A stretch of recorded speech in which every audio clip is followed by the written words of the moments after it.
Welcome everyone to today's podcast. My name is Paul. I'm in Peterhead in Scotland. We're going to be talking about sobriety, staying clean, and the journey continuing. I'm really pleased that Gerwyn has come along this evening to share his story of experience, strength and hope. Yeah, thanks very much, Paul, for inviting me to this. My name's Gerwyn. I'm an alcoholic and an addict, and I'm from Brecon in Wales. Brilliant. So on the screen, there's going to be information posted. We're going to be taking a look on the screen whilst Gerwyn's sharing it. Living sober, so you've got something to look at on the screen as well as listen. Later on in the podcast, there'll be information about how to get to Zoom meetings and in-person meetings. Bear in mind, you can pause and rewind, share and comment, and like and subscribe if you wish.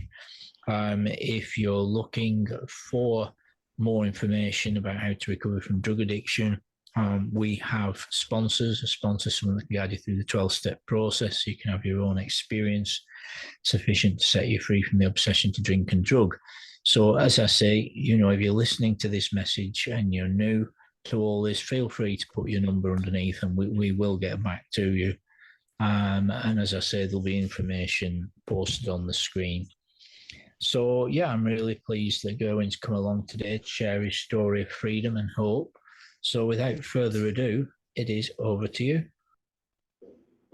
Brilliant. Like I said, thanks very much, Paul, for inviting me to do this. I'm hugely grateful to have this opportunity to have been given this gift of recovery, which I just did not believe that was possible. I didn't believe it was possible. I'll just explain my sort of a little bit of my story, how I got here. Looking at my sort of, I did have a sort of, I was an addict with a turbulent childhood. The first sort of 10 years of my life was my mother and father sort of alcohol fueled. There was a lot of violence and abuse and yeah, it wasn't a perfect childhood at all. And I'll never know if that's what brought about my alcoholism. It doesn't really matter. But I do know that it brought about some defects in my character, things that I used to make me feel better, to make me feel loved, because I always felt unloved. And so I started using them pretty sharpish once I was sort of old enough to understand if I did this, I could get this. And so people pleasing was my main sort of tool to get people to love me, not because I specifically wanted to do something right by them, but I just wanted that feeling of love or adulation from somebody, anybody at all. And through my sort of, through the age of 10 to sort of 15, this played out in all sorts of sort of weird and wonderful ways. But looking in, I guess it was harmless, and some of it made me sort of very useful and quite high achieving. But it was always to get people to love me because I felt empty. I didn't start drinking very early. I was about 15, but I remember that day. I remember that first drink, and I remember all that unease I had with the world. That feeling of not being loved just disappeared that night. My ability, my confidence to speak to girls, to be part of the crowd, to sort of a bit of a joker, but pretty sharp. Like it all just came out of me from nowhere with a drink in me. And I drank to oblivion that night. And that was the case with my drinking then for the next few years. I straight away stayed in school. I was in school, but I looked forward to long weekends of drinking, and I couldn't wait. And slowly everything just sort of schooling and all my high achieving disappeared. Yeah, and then I went off into the world of work. Kind of disappointed that I hadn't quite met my sort of what everybody had hoped for me, but I was happy because I'd gone into like an apprenticeship as a builder, and there was regular drinking every night with this, and so it started. I soon started taking drugs, and really enjoyed them as much as anything, because this drinking to oblivion, now I had something that meant I didn't reach oblivion. I could just keep drinking, and drugging would help that. And I enjoyed, and I don't think I ever took a drug sober, but whenever I took a drug, I took it like I drank, and I never knew when I was going to stop. And the consequences from an early age, I reached my third drink drive by the time I was 21. I started to get into a bit of bother with the police quite regularly, losing, sort of letting people down, being, but also quite unpleasant to family and friends. And I went to look for help when I was about 22, I think 22, 23, and I went the usual way, into a drink and drug agency, and they were, they were brilliant. For the next 20 years, I had the same lady was my sort of counselor for the next 20 years, and she stuck by me, and she never gave up on the fact that I'd find something. But in that 20 years, the 20 years ended up with, the last 4 years there was long periods of homelessness, living in my car, living in my van, living on the streets, living in tents. And by then I'd started, mostly my drugs of choice was like crack cocaine and heroin, but I constantly drank, and these small moments of sobriety were followed by months and months of all day, every day drinking and drugging. But that journey from that start to that 20 years later was things just got worse. Things just got worse. I remember some of the low points in my early 20s when I just thought, this is as bad as life gets. Waking up after a week's bender, having sort of messed up as much of my life as I can, and yet it just got worse. In my early 30s, I had a fiance. We owned some houses. I had 2 children, one just born, and I was doing up houses for us to sell on, and yet I was mostly drinking and fueled by cocaine at that time, behind and hiding all this from her. So even when life looked really good, it was as dark as ever. And that was it. Because, as everyone says, drink and drugs, are not my problem. Something's wrong with me. Something, for whatever reason, is wrong with me, and I'll never know what that is. But I fully accept that it's me who's the problem, and it's me who I have to do the work on, and me who I have to look at. So I went to a rehab about two years and 2 months ago, and went to a rehab, did the full 3 months that I was supposed to, and was getting a lift back by the manager to the train station. Congratulations, this is brilliant. If you'd have put a lie detector on me, and asked me if I was going to drink or take drugs again, I would have told you for sure I'm never taking any of that again. And the lie detector would have told you he is telling the truth. And yet I opened the door to get out of that car, thanked him very much, closed the door. Something in my head triggered, and I went straight to an off license. I knocked 2 bottles of wine back just outside the shop, and that was me homeless within 3 days, and another 5 months of complete annihilation. About 4 years previous, I'd gone to a different fellowships meeting, and it's one of the most, I'm so grateful to this one alcoholic that was in that room.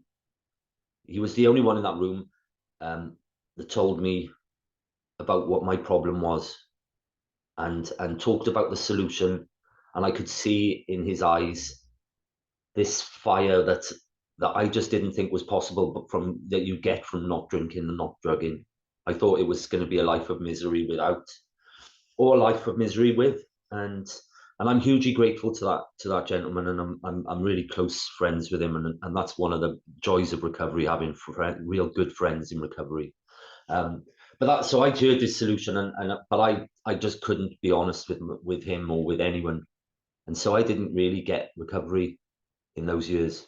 But then I came back in 4 weeks before, just the generosity of human beings. A friend brought me an iPad while I was sleeping rough 4 weeks before I got off the streets, and gave me an iPad. I managed to go on to a nightly meeting online, and I was getting lifts then from the tent and the doorway that I was sleeping in to meetings. Really kind sort of fellows out there who go out their way. And I was still using and drugging and drinking, but something, just one day, I just got to the point where I just couldn't do it anymore. I remember the actual day before, and I was crossing a main bridge, which was the main thoroughfare through the town I'm from, and there was police sort of skirting me about 200 yards behind me because I was robbing constantly from shops because I didn't have any money for drink now. And as I crossed the bridge, halfway across, my daughters were on the other side, and I was sort of semi-bearded. I hadn't changed for 5 months, and I looked like a homeless drunk that I was. And I just stood on that bridge, and I had nowhere to go. And it talks about it in the book, quicksand everywhere, and that's how I felt right then. And it triggered this series of events where I got a friend to help, and then the next day I took the step to get sober as safely as I could without going to hospital. And he helped, and I got through it, and I got a sponsor the next day. I was ready for it. I was ready. And this was the start of my recovery. And that was I was told to get a sponsor as quick as possible, and I did. I did within 2 days. And yeah. And so life today is just brilliant. I'm obviously housed. I've got my children back in my life. I've rebuilt a lot of my old relationships with my families, with my friends. Some take longer than others, but it's been a journey of patience, of learning, a lot of sort of spiritual attributes that I can't decide to do. They come through this program and the help of other fellows giving me their experience and encouragement. I do things. I always thought drink and drugs, fear was what drove me through life, and it drove me to do things I didn't want to do, but it also stopped me from doing a lot of things that I wanted to do.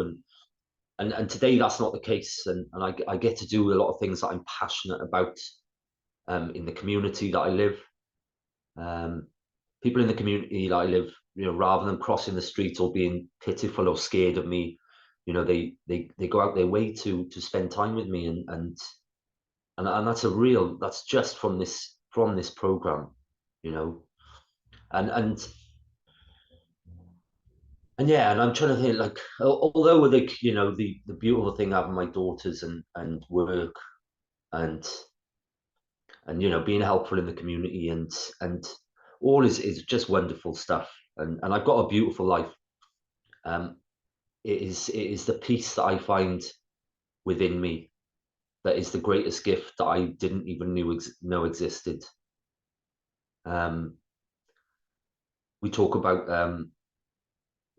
God in this program, and I don't shy away from that.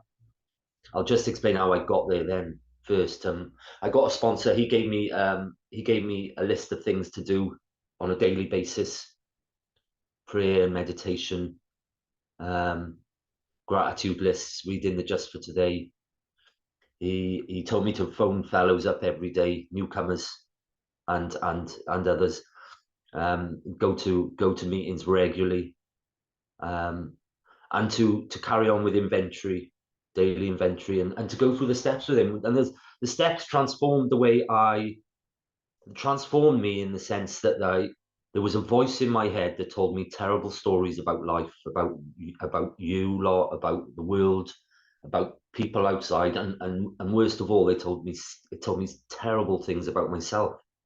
And I thought that voice, that narrative that kept going round and round in my head was me, was my life, was reality.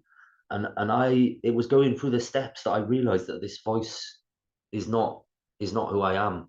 It's it's just the conditioning of my past. And even better, that I have a solution through the 12 steps and through 12-step recovery to quiet it, to knock the corners off it, to make it less powerful, and definitely so not to drink on it. And I have, through the practice, through step 11 practice, through the whole 12-step practice, I find a lot of peace in my life. And that is my relationship with God. God for me is having a loving relationship with the world around me, with people, and with myself. And that is God for me.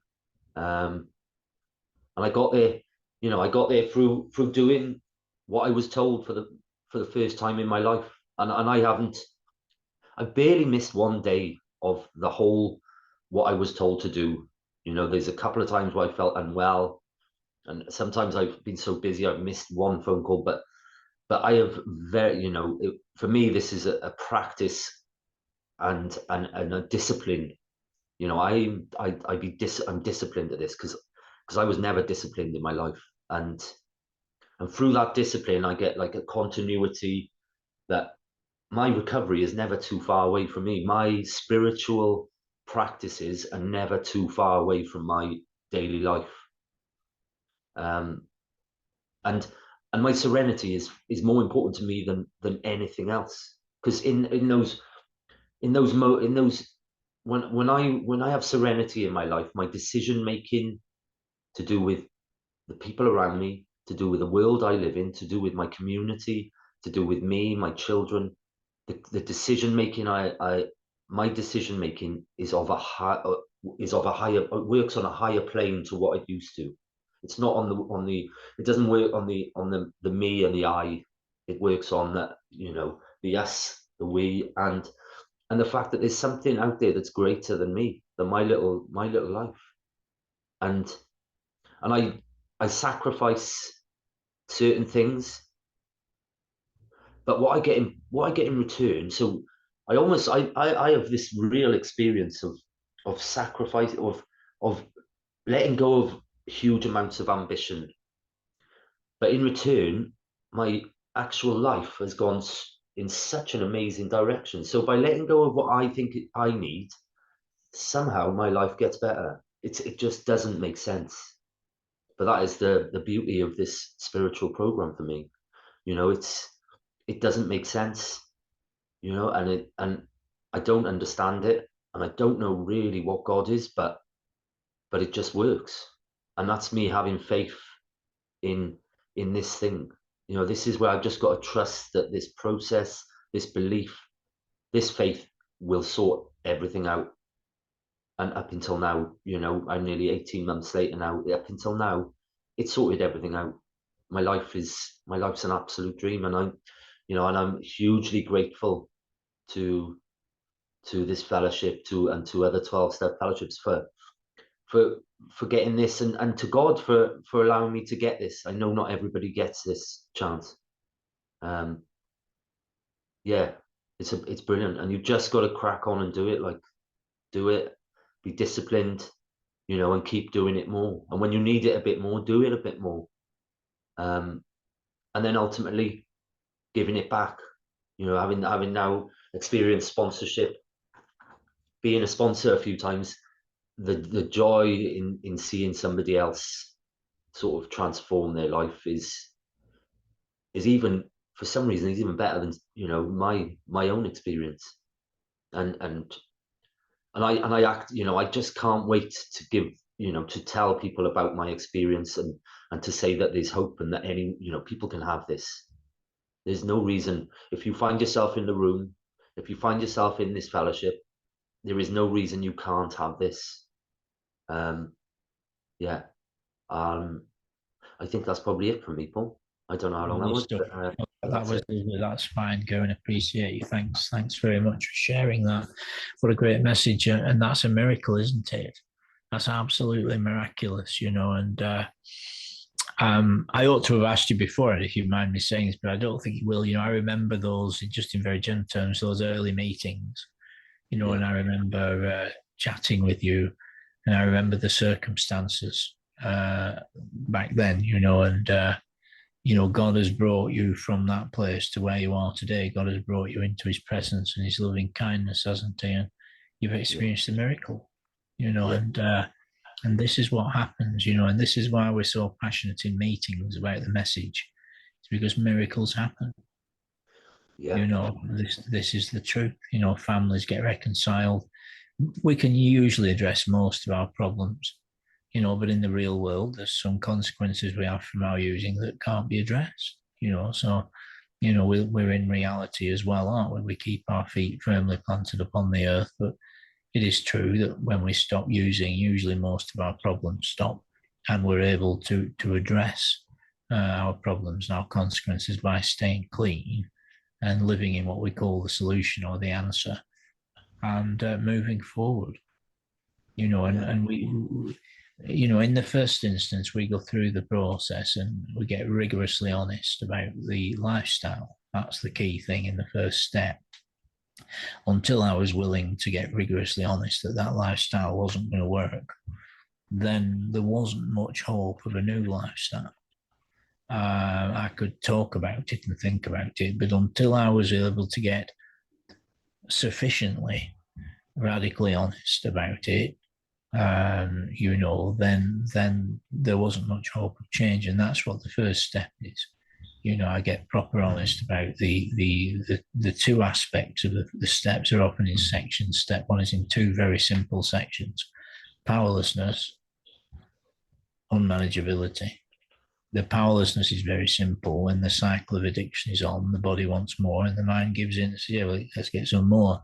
And that goes on for days, weeks, months, and years. Meanwhile, the erosion of everything good happens. Our finances depreciate, our mental, physical health, our employability, our family relationships. Everything good slowly dwindles away to nothingness. Meanwhile, the hideous delusion that a drink or a drug is enhancing our life continues. And it's only when we get radically honest about both the cycle of addiction, the mental obsession, the physical craving, and the resulting consequences and the unmanageability of those consequences that we're ready for change. And that's what the first step is. You see, and then we get restored to sanity around the first drink or drug. Yeah.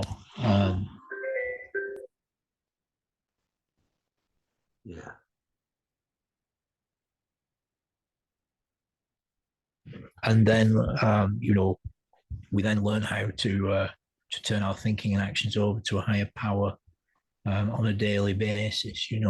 Step 1, 2, 3 in the morning is a very good idea. God, I'm an alcoholic addict. Grab me power, grab me strength. I turn my thinking and action over to you. Keep me clean and sober today. Show me how I can help. And if that's all you manage in terms of prayer first thing in the morning, that will set you up in very good stead. In an ideal world, we'd spend, 10, 15 minutes in morning devotions plus, whether that's prayer, meditation, literature, these kinds of things. But the bigger picture is we get restored to sanity around life itself. We no longer medicate our feelings. So I enjoyed your share, and I was just thinking in terms of your process getting to that first step. I mean, for many of us, getting to step one is a very painful journey. It's like walking on broken glass. So talk about your process of coming to accept that it was an unmanageable lifestyle, if you can. Well, it's because it's funny, unmanageable, and I'm, there's the my ego just would not accept that I couldn't sort this out myself. It would not let go of control. And so So there was there was, previous to the last 2 or 3 years, there was always this bouncing back period, and I was quick to bounce back. Even after like 6 weeks, 2 months of continuous drinking and drug taking, I would bounce back, and it was a lot of time a stroke of luck and a lot of kindness from people that brought me work quickly. I would get into, try and keep fit, look at any way to try and sort of rebuild myself, and so I think like that real understanding of step one, although it came quite a few times in my life, it is such a short little window it was for me, um, to really then get a sponsor and start doing the daily suggestions. And manageability. There's the unmanageability that comes through drinking and drugging, which is inevitable if you're going to drink and drug all day every day. But there's the unmanageability of my thinking and how my defects, this feeling that of not being loved, of not being part of this world, and how I react to it, and how I try to make that better by people pleasing, by things like I was a compulsive stealer. I stole off people all the time. I used to do favors for them and then steal from them, thinking that they owed me. So full of resentment for having done this thing for them, even though it was me who chose to do that thing for them. Really, just a madness. And I used to think that was perfectly fine to steal off people after I'd done them a favor. It was just not right. And just in the world of work, it was never manageable life, because I was always putting myself under so much pressure, because I was people pleasing and lying about, never really wanting to admit to doing anything wrong, because I didn't want to get in any trouble, because I was full of fear that someone wouldn't like me if I did something bad. But none of this, I really, I could see there was something unmanageable, but not until I went through the steps did I really understand why it was and my life was unmanageable. But I fully accepted, you know, but even when I was sleeping, that last 4 or 5 months when I was sleeping rough, as long as my whiskey bottle was, mostly full, I still felt like I was in control of life, and if there was somewhere I knew I could just go and have smoke something or do something, I still thought I was going to be all right. Yeah, Yeah, it's a hideous self-centered delusion, isn't it? yeah, It's like as long as we've got that warm blanket, it's like the ease and comfort of a warm blanket on a winter's morning, isn't it? Drinking and drugging, it's that sensation. We like the effects produced, but mercifully, we no longer like the consequences produced. Well, that's what the first step is. You yeah, admit the powerlessness of that being locked in that cycle of living to use, using to live, liking the effects produced and just mentally going along with it. Meanwhile, your whole life and thinking centered in drugs, ways and means to get more. yeah, But eventually, as I say, the consequences become so much that somewhere deep within, you're in that process of step one, and there's a lot of people I know that I've worked with that are in that process of getting to step one, and some of them never get to it. yeah, They never get sufficiently radically honest enough about the drug problem to yeah, change. You know, the whole program is about the truth. If it's proper or manageable, then you're done, and then we have a program of action. It's very treatable. Alcoholism, stroke addiction is it's the same thing, and it all produced drunkenness, whether it was a hit from a spoon or a pipe or a bong or a foil or a spliff. It all produced a type of drunkenness, Gerwyn. I find that very helpful to think in those terms. It yeah, all produced a drunken state. It all, whatever the substance, and 12-step recovery produces sobriety. I believe there's only one program, there's one disease and one program. That's what I believe. And, the solution is a connection with infinite power and infinite love, the source of all life. That's what the program is designed to do. Get you quickly connected to the source and learn to live a transparent, accountable, productive life once again. Yeah. And we've got a bit of the book here, and it talks about knowing God as Father. It's never been a religious program, and it is not a religious program. That is to say, we're not affiliated or promoted by any religion at all in any way, shape, or form. It's a spiritual program, which means it pertains to your spirit. It's about getting connected with Source, with the life inside of you. And you talked about that. You talked about having this peace. You identified this sense of peace. Well, years ago, we only got that with a good hit. You know what I mean? Now we have it every day, and it doesn't cost a red cent. Yeah, and I regularly have this, and I said when I share, when I look for serenity, I am looking for conscious contact with God. I can, I don't like to overcomplicate it for people or try and suggest what it needs to be for somebody, but for me, it simply is. I have moments, yesterday there was huge amounts of moments where I would be, I would be going about my daily life, and while doing so, there was this contact, there was this consciousness of there is something here with me, and it is peaceful, and I'm able to, and in that space, I'm able to react to the world in the completely appropriate way. That's right. That's right. And that's wonderful. Well, it's a bigger picture. There is a creator. It's not you. And the creator is love and light and power and truth, you see. But the creator is a person. What I want to say is what we really have is a commitment to abstinence, and the responsibility to maintain spiritual fitness. Mm. That's what we really have. We have a commitment to abstinence on the basis of the twofold problem, the powerlessness and the unmanageable lifestyle. Yeah. Right. We have a commitment based. Step 3 is a commitment. It's a commitment on the basis of a holistic solution that's available on the basis of a honest admission of the twofold problem in step 1, the futility of living to choosing to live and the resulting unmanageability. That's what we really have.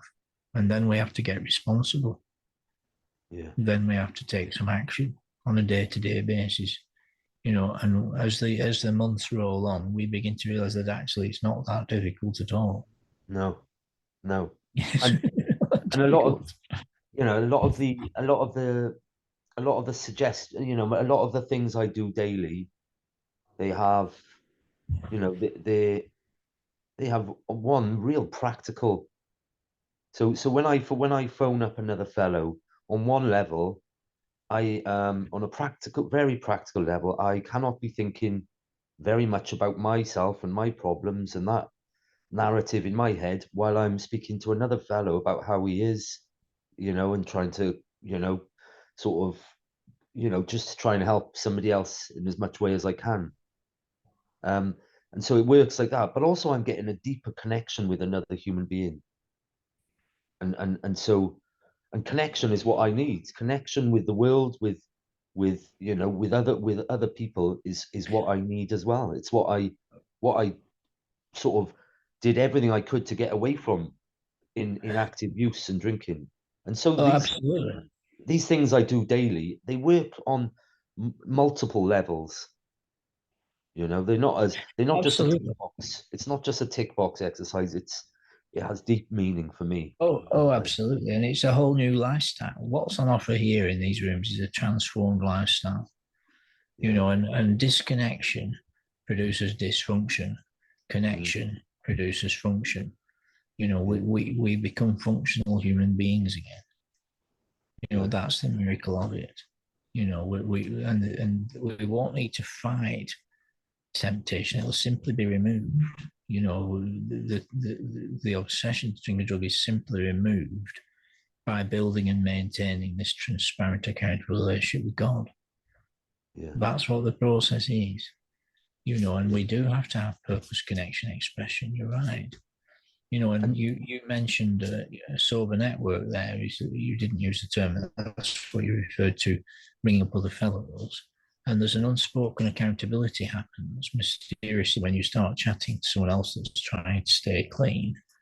Yeah. There's a sense of accountability that happens. And if you've got 4 or 5 blokes in your sober network, or if you're a woman, 4 or 5 women in your sober network, then that's the way to do it. There's no question about it. Service, sponsorship, and a sober network is the best way if you want to stay clean. Sponsoring others, doing regular service, and maintaining a sober network is a surefire way to stay clean and sober. Yeah. Yeah. And like, I still, fear is still it's fear. There's still plenty of fear in my life. I don't give into it. I don't react to it. And I do plenty of work around it. But I've realized, like, the safest way when I'm there was, because fear is around other people. It's always around people. And what's the safest way if you're scared of people? Stay away from people. And that's what I did. I just stayed away from people because of this story that I was telling myself that then made me feel scared. And Well, now every man knows fear. yeah, And yeah, men yeah, don't like to talk about it, but I can tell you, every man knows fear. yeah, Oh yeah. yes. And so it's about, it's Oh yeah. these are battles, and phone, even phoning, sometimes, and I always say to sponsees, like, although you make 2 phone calls a day, try to phone somebody who's a newcomer, who, and sometimes it can be the uncomfortable one. It can be uncomfortable to phone. And I said, these little sort of the bits that are uncomfortable usually are the ones that have all the power for me. That's been my Yeah. experience. Yes, quite. Yes, quite. Yes, yes, yes. Myself Putting myself out of my comfort zone, so I get a little bit fearful, but it's okay, and I can still Yes, do it and often you'll feel miraculously lifted up by working or trying to help such a person. Yes, afterwards. quite. Yes, quite. And it's in the giving we receive. We don't give to receive, but it is in the giving we receive. And, to be vessels of mercy, persons through whom God can move and Yeah, God can work the miracle in others. That's the great blessing of it. That's the essence of the fellowship. yeah, yeah. It's really God working his good pleasure and his counsels through us. That's truly what's happening. It's Yeah, God at work that in probably over 800 Zoom meetings right now, and probably in, I don't know, around the world, 4 or 5,000 in-person meetings that are going on at this very moment. I mean, 12-step recovery is ginormous. Narcotics Anonymous and Alcoholics Anonymous are ginormous in places like India and Pakistan. I think there's something like 20,000 NA meetings every week in Pakistan in person. I wow, mean, 12-step recovery is ginormous in those countries. You know, a largely Western Christian-based doctrine and literature has found great foothold in India and Pakistan. It's just a miracle. I've actually now got friends in those, not many, but a handful in those countries yeah, that have recovered. that's It's a beautiful. miracle. And it's a very simple program. If there's anyone here that's wondering if they can recover, they absolutely can. So let's start to talk now about in the last sort of 5 minutes or so, going, what does life in recovery look like today? What kind of things would you do on a day-to-day basis to maintain your personal sobriety and your spiritual fitness? So as a constant, every single day, I pray for hopefully 10 minutes, 15 minutes every morning, and meditate for around 10 minutes every morning. I do the same at night. Um, and a lot of it is silent prayer and silent meditation. And that's something I've explored at the moment through my Step 11 work. But I also constantly try to stop throughout the day, not just when there's a problem, I constantly try to stop throughout the day and pause and have a minute to bring myself back to the present moment. It's not something I was asked to do, but it's something I find really beneficial. I read the book every morning and night. Um, I write a gratitude list every night, and I spend some time experiencing that gratitude, not just trying to write it down as a sort of to-do thing.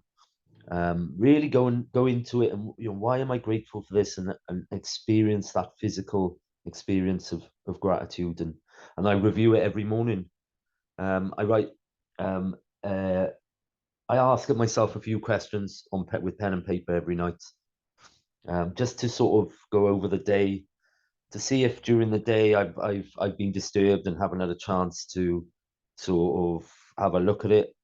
But it's really sort of, this isn't a beat me up stick. This is, I'm trying to find things that I can improve in, see if there's anything I need to make amends for, but also really congratulate myself for the stuff that I do well. I got to practice this thing of self-love, because I really, I just can't believe that I can love other people properly if I don't love myself. And so I'd be really sort of kind to myself. And what else? I go to meetings 4 times a week now. And I go to meetings because I want to share this solution. I've got a couple of home groups, and I take home groups. My home groups are the most important thing. I turn up early. I'm one of the last to leave. I do service at both of them. And yeah, that's what I do. But I also try and explore other spiritual sort of readings, Yes. and that is just the joy in my life. Yeah. That's so beautiful and very holistic, very thorough. I mean, our, drinking and drugging gave a spiritual experience, didn't it? And, much of your using was like some of mine. We tended to, the disease in full expression wants to use round the clock, 7 days a week, 365 days a year, till the day we die. That's what the disease, the devil, the lower power alcoholism wants to do. Well, that's how we got our vital spiritual experience. I wasn't feeling too spiritual if I didn't get my stash. Yeah. Well, similarly, our vital spiritual experience today comes through meetings, working with others, prayer, meditation, sharing our story, sponsoring others, morning devotions, nightly inventory. That's how we get our ongoing vital spiritual experience. Change is the only constant in life, and we can either change for the better or change for the worse. And more will be revealed. We grow, we change, we learn more. We become eclectic. We gather new information from other persons, don't we? And the beauty of sponsoring others is when we sponsor others, we go through the steps ourselves, don't we? That's the best way to do it. When you're working the step with a man, work the step yourself again. And there's a solution focused life. You can live in the answer. Every problem has a solution. There are folk out there that have a problem for every solution, but God wants us to have a solution for every problem. There's always a solution going. Sometimes we have to accept things we'd rather not, but acceptance is always the answer. Yeah, that's right. It's and that is taking responsibility for my life, and yeah, I'm yeah, no, it's a dream. I was just thinking, I still have to pinch myself to think I'm in this position now. I don't think about drink or drugs. I think about, about keeping my serenity, about how can I be useful to my community. And I know it doesn't really mention it so much in the book or anything, but being helpful in my community has been a huge part of my recovery. I've had Oh, absolutely. days in early recovery in those first couple of months where I struggled so much that I had to just make a list. And this isn't, it's so looks like people pleasing, but it really isn't. It's making a Yes, decision. right. Oh no, certainly not. And oh no, I mean, love your neighbour as yourself. Yeah, we become responsible, productive members of society, which is that's the miracle. You know,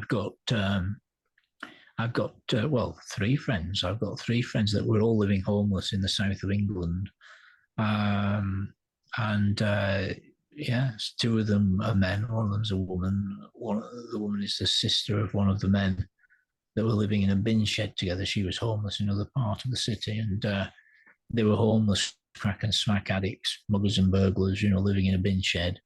Yeah. And, you know, he'd had the same clothes on for a year and a half, and his feet had grown into his socks. Yeah. And, you know, and he had holes in the soles of his trainers from walking the streets day after day trying to get money and things, you know. Yeah. And they'd both gone down to like 7.5 stone in weight, and were in a bad way. You know, they've now got 2.5 years plus of continuous sobriety. Out of a month clean, he went and found his sister begging, you know, out of her head on the corner of the street, and persuaded her to come to a meeting. She got on a detox, and she's now got around 2 years of continuous sobriety. Yeah. You know, and these are real folk that are still doing the deal today and working with others, you know, and I had the privilege of taking him through another round of the steps last year, and he's doing really, really well, you know, and he'd never had a job. He'd never had a job in all his life. And him and his sister, who, as I say, at a month, I think it was about 3 weeks clean, he went and found her on the street corner and got her to a meeting. They both now started a small business Cool. that's doing rather well. And he'd never worked in his life, you know, it's a miracle. Yeah. That's beautiful, isn't it? It's yeah, you know, the potential, people's potential is just amazing, and you know, just this program unlocks it. This program hasn't just made me, you know, stop thinking about drinking drugs, hasn't stopped me from wrecking my life, my family's lives, my friends' life, my community. It's actually, it's brought out a potential in me that was locked away. Yes, the capacity for reconciliation is phenomenal. Yeah. A lot of over the years, I've seen a lot of women, but I've seen a lot of women get their children back. You know, I've been there when people have first come to meetings that their children just been taken off them, and we've comforted them, and we strongly suggest men with men, women with women in our group, and you know, Yeah. we've got them connected with other women, and they've gone through the process of getting clean, going through the steps, sponsoring others, and then usually in 6 months to 18 months, they apply and get their children back. I've seen that many times, you know, and men, I've known men come to our group in a very bad way, you know, separated from their partner and children, and, you know, real folk I know to this day that have now got years clean, you know, and these are miracles uniquely found in 12-step meetings. I think there would be some examples in local drug services, I'm quite sure. You know, there are many ways to recover. We don't have a monopoly on recovery.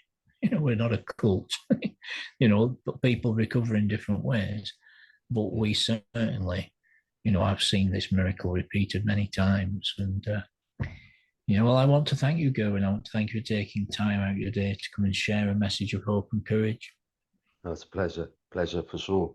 Yeah, I'm really, you know, I remember you like that, you know, just 20 months ago, just how, you know, one of the people in the fellowship who just, who, you know, have that patience, and you know, and that I find, you know, it's you, there's a lot of people in the fellowship, they sort of, their behavior through doing this 12-step program and bettering themselves eggs me on to want to be a better person again and again and again. And so it's, yeah, I love to be inspired by people, and you're definitely one of them, Paul. Thank you so much Well, for thank you so much. everything. Well, I love hearing you too. And, you know, the program is love and service. We do love one another until we can love ourselves in this process, you know. And being a sane, sober home group member is a very powerful thing. You know, and you know, it's always encouraging to see you in the room, and you know, the ripple effect of staying clean is a very powerful thing. You can't quantify it. You know, No, you that's mentioned these men you've worked with.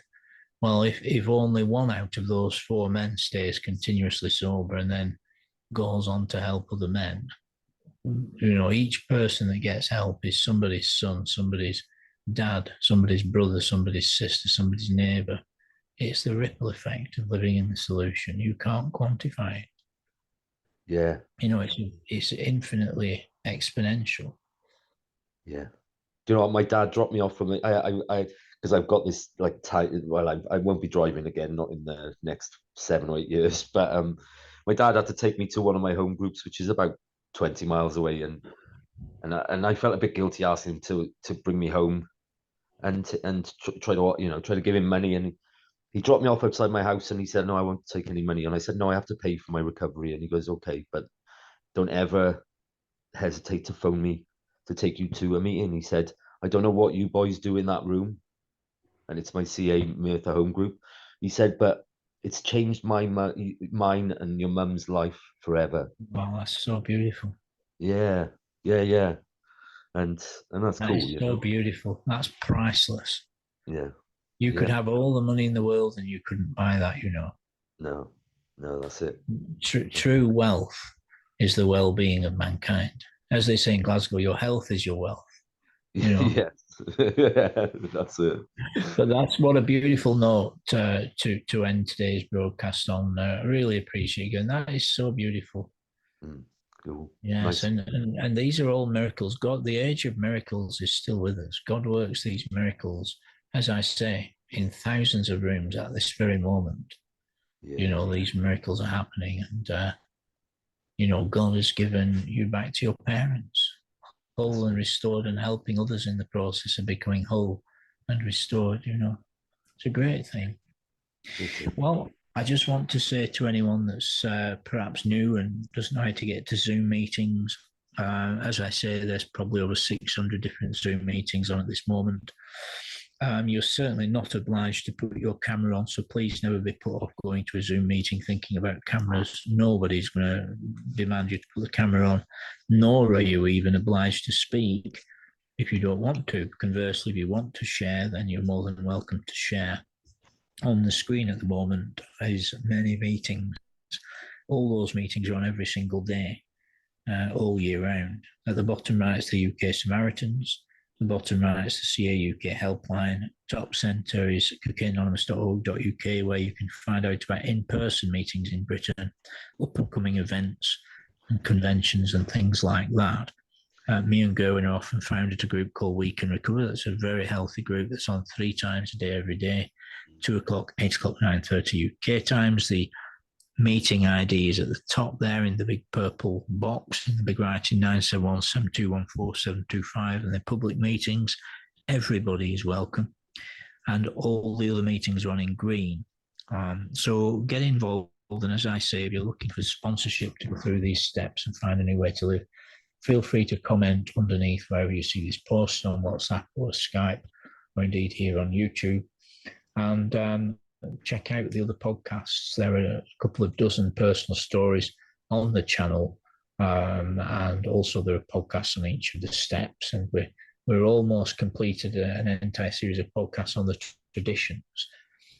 So there's lots of content. There's also meetings that we've done specially for YouTube. There's several of them on the channel. So feel free to get involved. And as I say, you're more than welcome to comment, and we'll get back to you if you're new and you're looking for help.